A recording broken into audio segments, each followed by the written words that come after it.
A prayer that must have a canon behind it better never be uttered. Forgiveness ought not to go in partnership with shot and shell. Love need not carry knives and revolvers. Robert Greene Ingersoll. Inconceivable!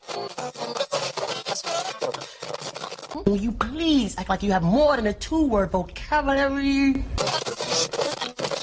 Is there air? You don't know! And now, a yak. Yak!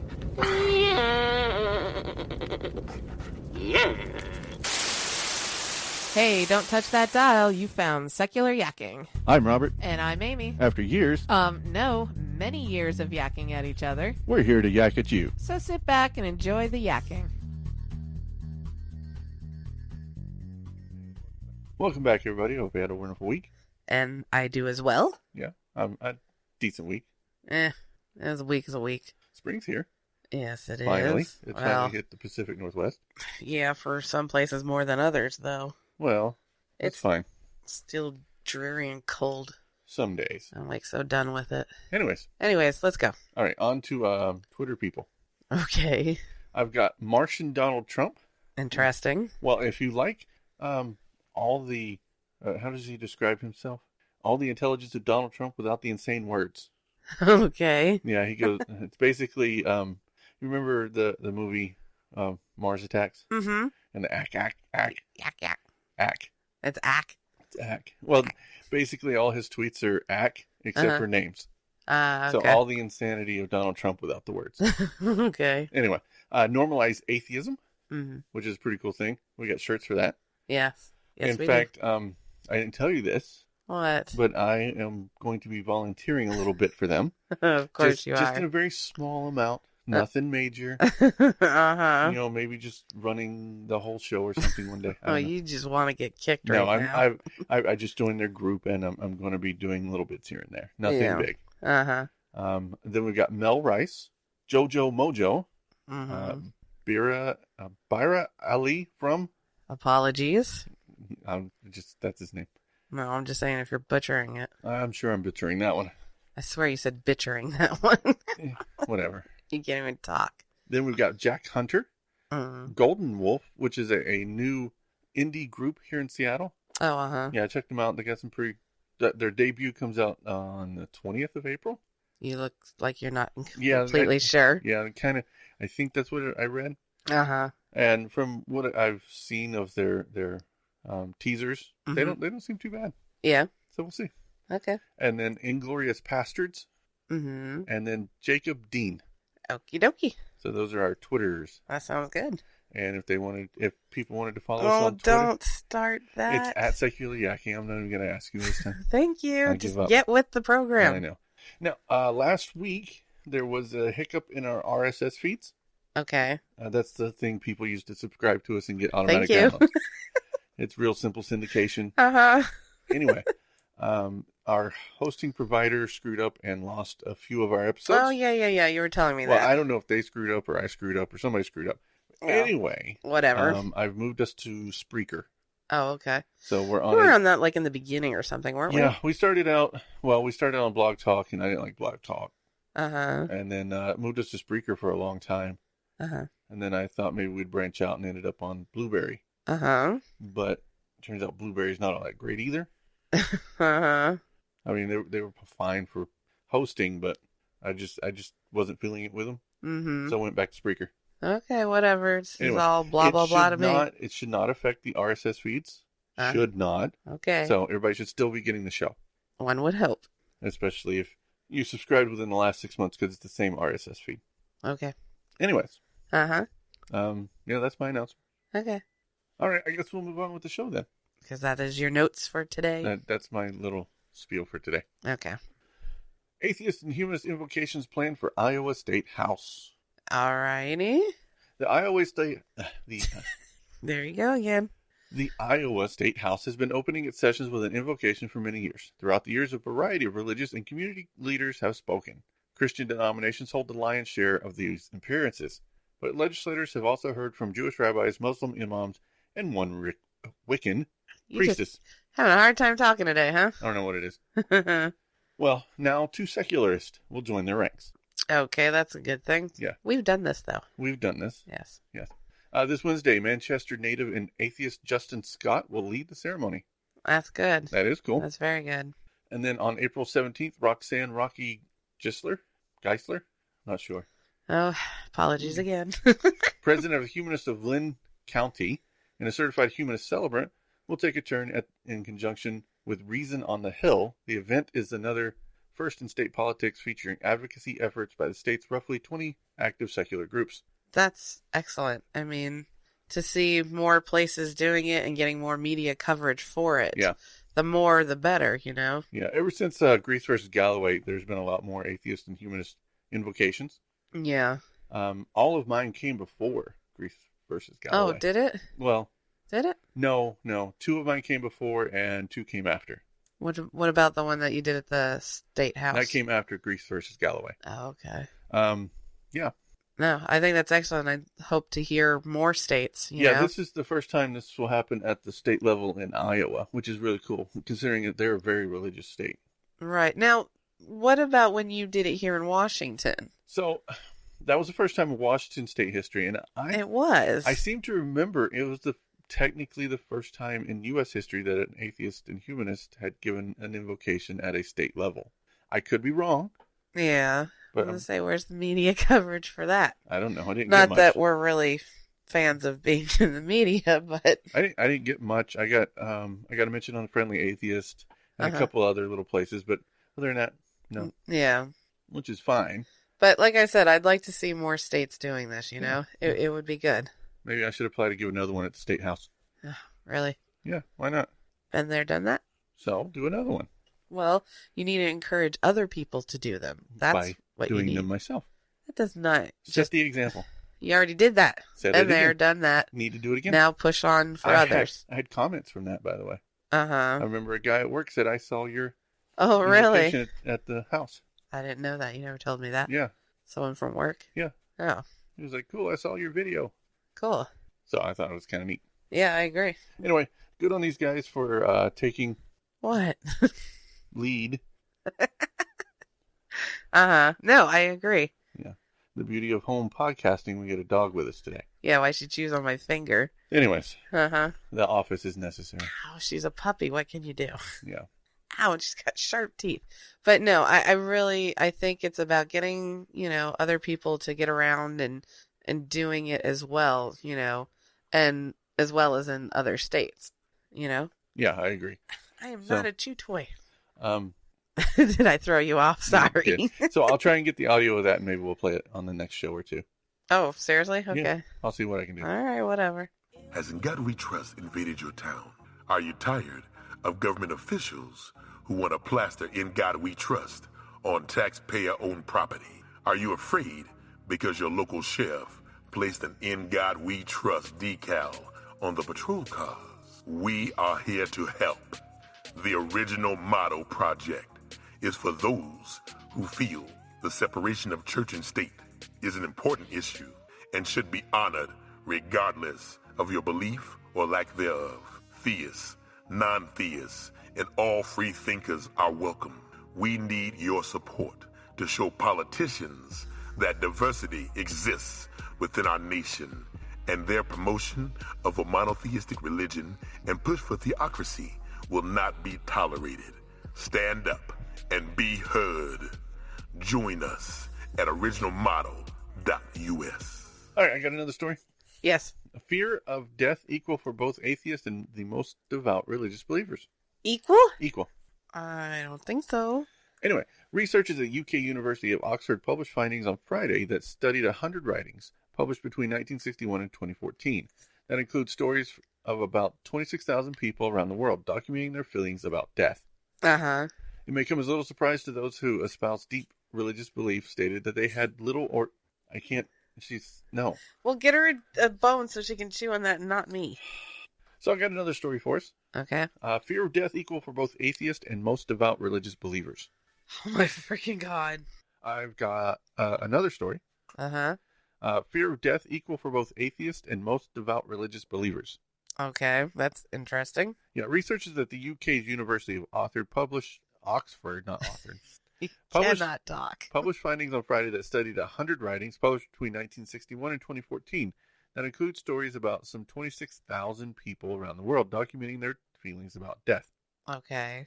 It may come as a little surprise that those with deep religious beliefs stated that they had little or no fear of their own death, Okay. right? Because they know they're getting an afterlife. Right. The whole afterlife heaven thing, right? Yeah. But the study also showed that those on the complete opposite end, atheists, shared the same feelings. Same feelings as how?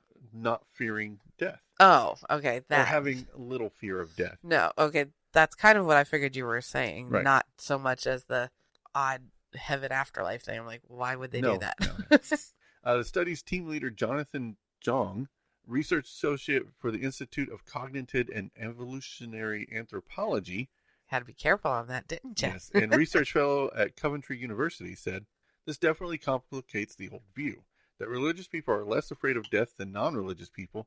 It may well be that atheism also provides comfort from death, or that people who are not or just not afraid of death are compelled to seek religion." So what he's talking about there is there's a middle ground of people. So the extremely religious Uh-huh. and the atheists aren't really afraid of death.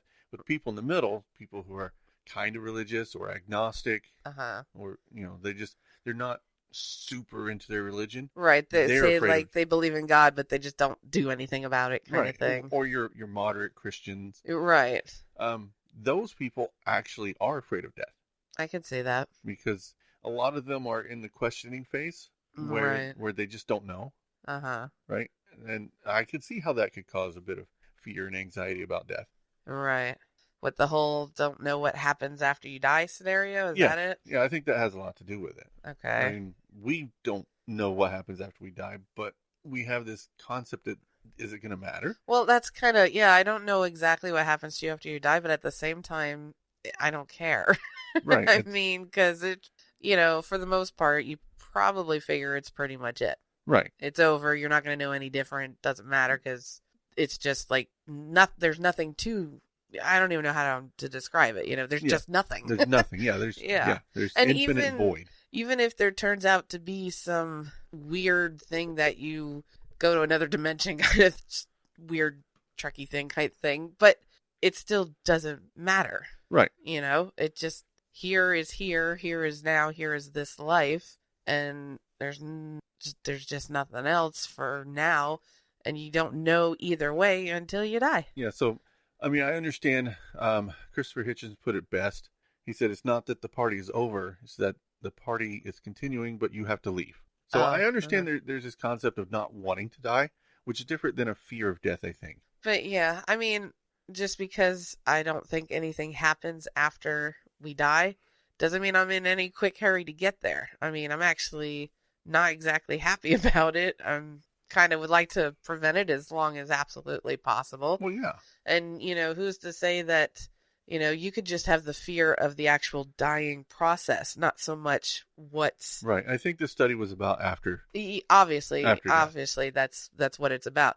I would be more, apt to be worried about the actual dying process, Right. not so much after, because after's done. Yeah. But I think it's the actual going through I was living and now I'm in the middle of dying, and then after that, that's the end line, and, that's something entirely separate, you know? I agree. So I think that for me would be more of an issue. I just find it interesting that the most devout and atheists have a similar view on it. Well, and it's about certainty. Well, that's exactly what I was just going to say. I've kind of always said if they're really into their faith, then they should not fear dying whatsoever. They should actually look forward to it. Right. I mean, according to their belief You system. get a better life. I mean, other than not being able to take their own life, you think they'd be gung-ho about it. Right. I mean, Yeah. that's just how I always saw, that's how you would think that's how they would want to be. Because that's pretty much what they've always, I was going to say studied, but that's not the right word either. Yeah. It's just Practice, believed, whatever. Yeah, definitely. If I were a devout religious person, I would definitely be more likely to not necessarily court death, but be less. Well, because they say how fantastic and wonderful heaven is, yada yada yada. You think that they would look forward to the day when they go, right? That Well, kind of and thing. some do. Some actually do. They're looking forward to, but they don't want to leave this life just yet. It's whatever. Yeah. I'm in no hurry. Neither am I. In that aspect, I kind of think I think I was just talking with one of the girls the other day. I'm kind of glad I don't know the future, you know. Yeah, I that think would make would life difficult. kind of suck, you know, knowing when your death comes or something like that. And she was asking as far as, would you want to know or something like that, and or how you did it so you could try and prevent it or whatever. And then you get all that time kind of weirdness. But I said I kind of wouldn't want to know when, you know, as far as like knowing the future kind of thing, because I don't know, that'd be too depressing. So that reminds me of the movie Kroll. Do you remember the movie Kroll? Yes and no. So the But Cyclops, yes. Okay, sure. right? The Cyclops was tricked into giving up an eye for the ability to see the future. Oh, okay. Uh-huh. Right, but the only future he could see was his own death. Oh, okay. Well, the whole race could only see their own personal death. Mm-hmm. So it's kind of a trick. Uh-huh, Well, obviously. And the whole idea is if they don't accept their death as they see it in their visions, then they are destined to have a much more painful and horrible death. Well, that's sweet. Yeah. So if you watch the movie Kroll, you'll understand that. Yeah. And Kroll's it's an early 80s movie, Yeah. Sci-fi fantasy type thing. It's There was actually great movies then. Yeah, it by was the actually way. good. Yes, Yeah. I could name several. Yeah. Anyway, Anyways, on with the show. please. Texas judge sued for starting court hearings with prayer sessions. Good. Yep. A Christian, an atheist, and a religiously unaffiliated person are suing Montgomery County Justice of the Peace for opening his court sessions with Christian prayer. The three are arguing that Judge Wayne Mack has violated their constitutional rights to a religion-free government, and religious freedom experts agree. Good. So, It's a no-brainer. Why did they do this? They know damn well that they can't. well, But they do it anyway. he's been doing this since 2014 that we know of. Uh-huh. And he used to say if you don't like the prayer, you can leave and your court decision won't be affected. Oh, bull. Yeah, I think we covered this guy. Yeah, rings a bell. I couldn't find his name in the... Well, then again, I think they're all starting to blend. Yeah, I couldn't find his name in the show notes anywhere, so Oh, okay. maybe not. Oh, Because okay. otherwise he'd have probably been a Potter. Perhaps. And he may have been. I just missed it. Yeah. According to court documents, Judge Mack asked volunteer pastors to lead his courtroom prayer since assuming office 2014. Before beginning the often 8-minute-long sermon, Mack allows people, quote-unquote, offended by the ritual to leave if they so choose and return when it's over. It's not mandatory and participation won't affect the person's case, he insists. So would he be all right if they read from the Quran? Oh, only people that he invites are allowed to.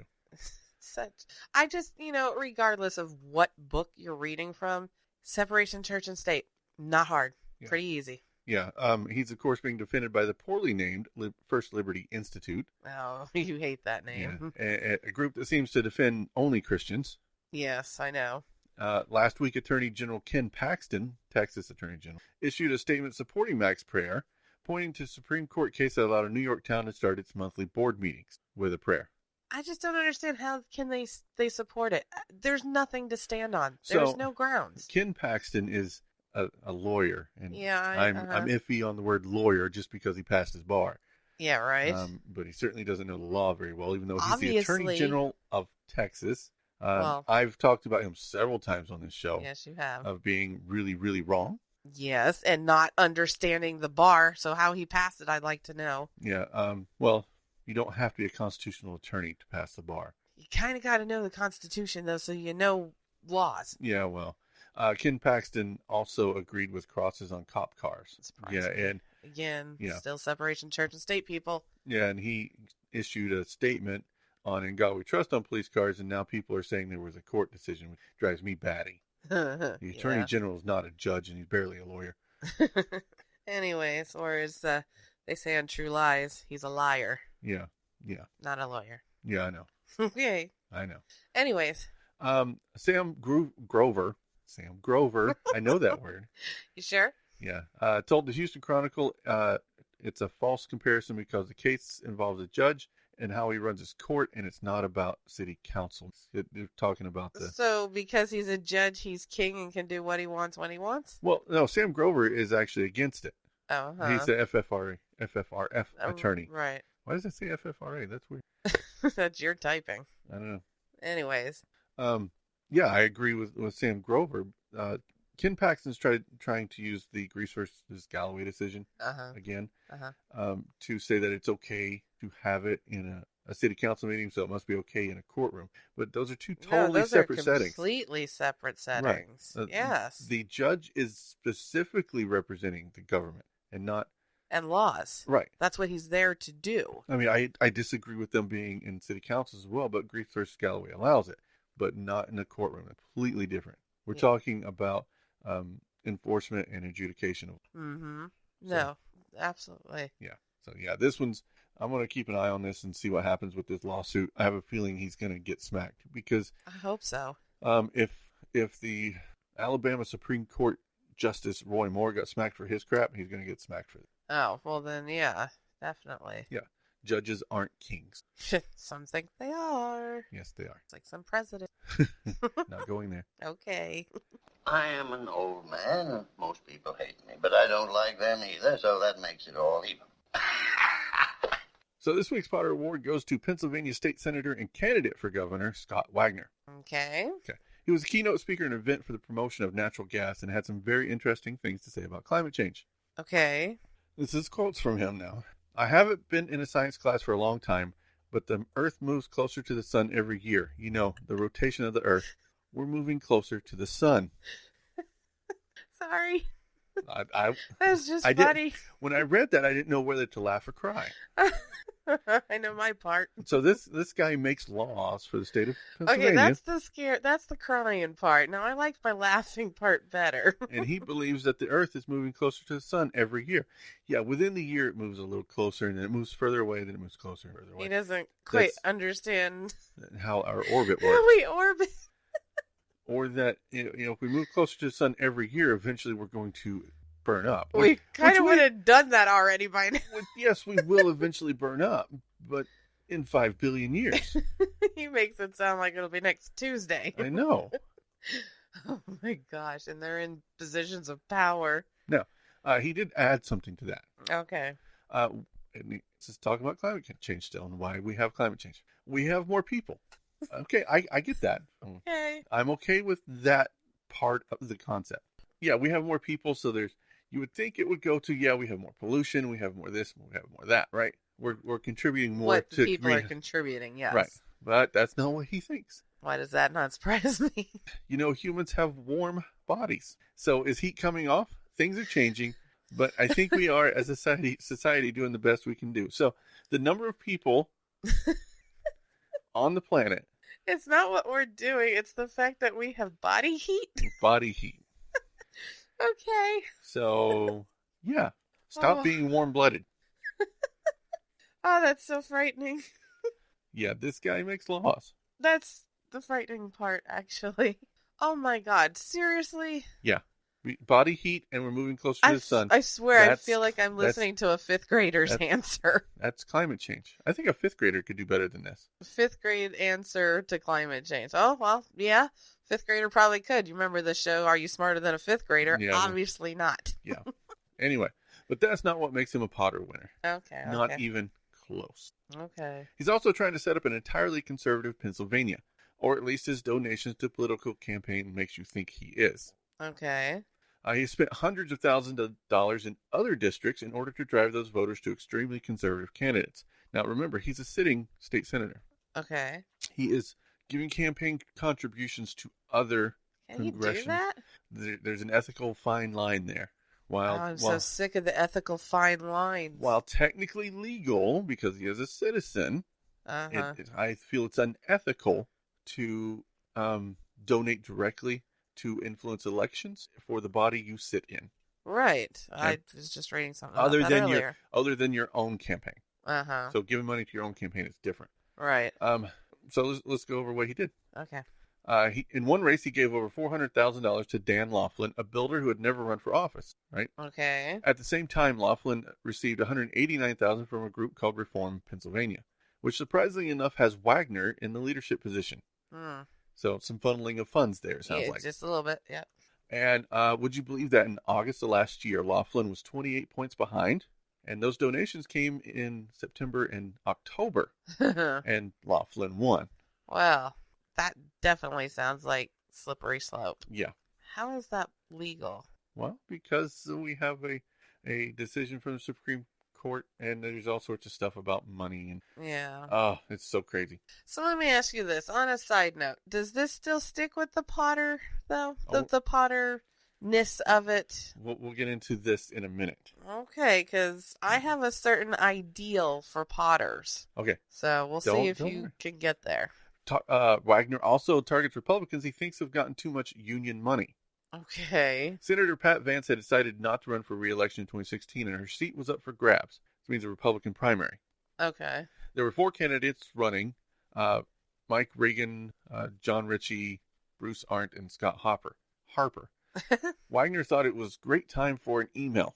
In a mass email a week before the April primary, Wagner criticized Ritchie for being endorsed by 2 large labor organizations, the Pennsylvania State Education Association, which represents teachers, and the Pennsylvania AFL-CIO, stating Pennsylvania does not need another Republican in the Pennsylvania State Legislature that has taken public sector union contributions and been endorsed by these same unions. So that's what he said. Yeah, he said no more union money is what he's saying. Uh-huh. So especially teacher union. Uh-huh. Reagan scored a large victory in the primary, winning more than 52% of the vote in a 4-way contest. Interesting. Yeah. This is 2 of many occasions that he has used his money and power to influence people that will be sharing the Senate floor with him. Yeah, he's buying it. Yeah, he's buying it. Right. At a meeting at Rotary Club in New York, he said, "It's truly over. I can tell you, we're purging the Senate members out. And there's a large purge out in the House. There's a movement taking place." Right. He is speaking of any Republican members who didn't follow the orders of the party leaders like they used to. Oh, uh-huh. And this is another quote. He said, "There was a time when leadership in the House and Senate told their members what they do.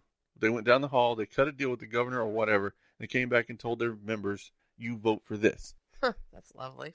And now he's running for the governor of the state. That's frightening. So what we have is a history of stacking the Senate and legislature with ultra-conservatives Uh-huh. that really have had no experience, Right. that now owe him some favors. Right. That sounds familiar, by the And way. he's going to be governor. This sounds a lot like something else. Yeah. And that's why I wanted to consider him for the Potter Award. Yes. Yeah, he has basically stacked the entire Pennsylvania government in favor of ultra-conservative, ultra-religious ideas. That sounds like some other house. Yeah.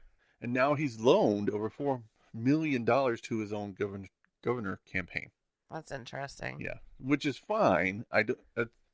Using your own money on your own campaign is fine, Right, but I right. don't think you should loan it to your campaign, which means when he collects money for donations, it goes back to him, Yeah, that sounds kind of... which is legal. It is completely legal. It is? Yeah. Okay. And he is a Trump supporter. Well, there's a huge surprise. Yeah. It's not like he's mirroring anyone. Yeah. So he's trying to buy the governor office. He's already basically bought the Senate and the legislature. Mm-hmm. And I'm assuming he's going to start on judges as soon as he can. Gosh, this country is really going in an interesting direction. And you were worried he wasn't going to be pottery enough. No, he's like Mr. Potter in the Monopoly sense. Yes. You know, buying up all his placements Yep. on the chessboard. That's what he's done. Uh-huh. Just so he can stack the government in his favor when he becomes, or when he assumes he becomes governor. Right. Because he may not win. But with that kind of money, it's going to be hard to beat him. Yeah, right, yeah. I am so sick of money being able to buy elections. I agree. It's really crap. Yeah, I agree. It allows the Potters to win. Yeah, and, you know, it's a messed up system like that. Yeah, I wish we could go with just publicly funded, but that's never going to happen. It's a shame. It is. It really is. And that's all the yakking out for you this week. And I am done as well, and we will see you next week. Yeah, I suppose we will. Well, one would hope so. We always like to hear your feedback, so leave us a voicemail at 704-802-YAK or an email at podcast@secularyakking.com. More input, more input. All comments are welcome. We like to hear the good, the bad, and the ugly. You also can find us on Facebook, Twitter, YouTube, and Google+. If you like our show, head over to your podcast directory of choice and leave us a 5-star review. If you really like the show, support the show on our Patreon page. I'd buy that for $1. And we'll be back next week with more yakking to please your eardrums. Bye-bye, boys. Have fun storming the castle. Think it'll work? Bye-bye.